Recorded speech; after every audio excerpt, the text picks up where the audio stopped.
Fellow Singaporeans, I've got something important to talk about today. It's the new bill. Let's call it the Moonlighting Bill.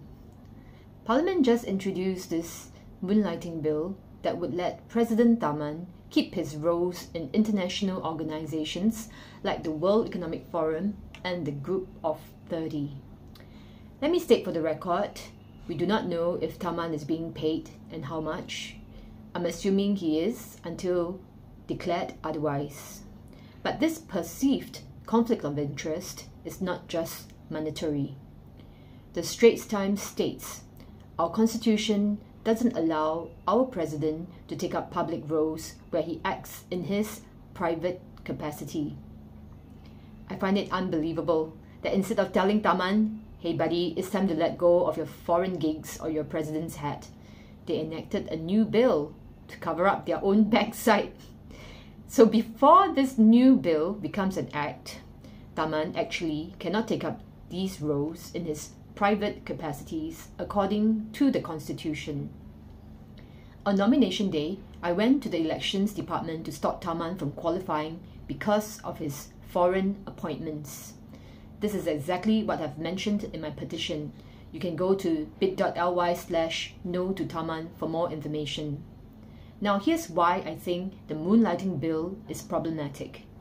Number one, no man can serve two masters.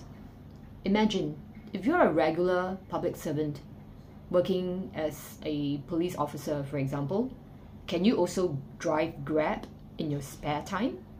Can or not? How about if you're a top surgeon and you're already so busy and focused at work?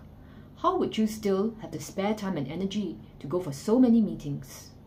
And how do we know that he will always put Singapore first and not compromise our interests?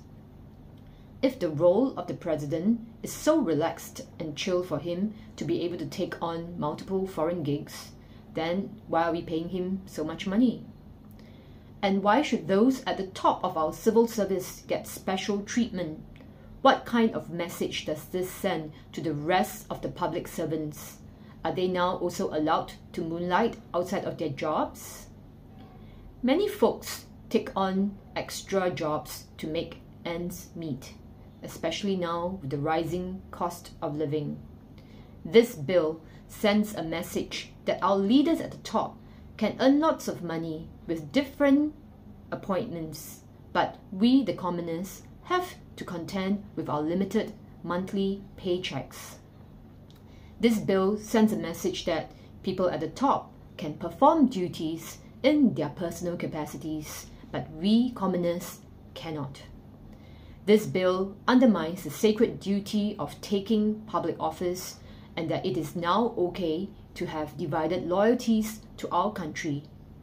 This bill sends a message that there is a rule for the elites and another one for the commoners. Do you think this is equality?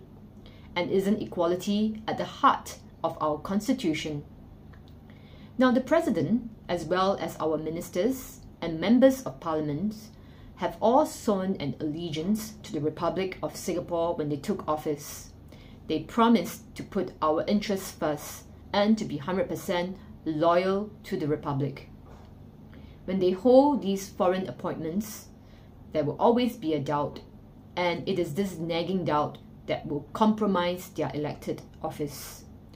Having this bill opens the floodgate to foreign interference, potential conflict of interest, and more. Imagine having an act that can potentially conflict FICA, the Public Servants Act, as well as our Constitution. Is it worth it? Now, would we want a situation where we ever suspect our elected members of parliament of placing foreign interests above that of Singapore? The easiest way out of this conflict is to renounce all foreign appointments as the president. I dare say, if Tharman was not willing to do that in the first place, he should not have agreed to be the president of Singapore. And seriously, why did the Presidential Elections Committee allow this to happen? Someone's got some explaining to do, don't you think?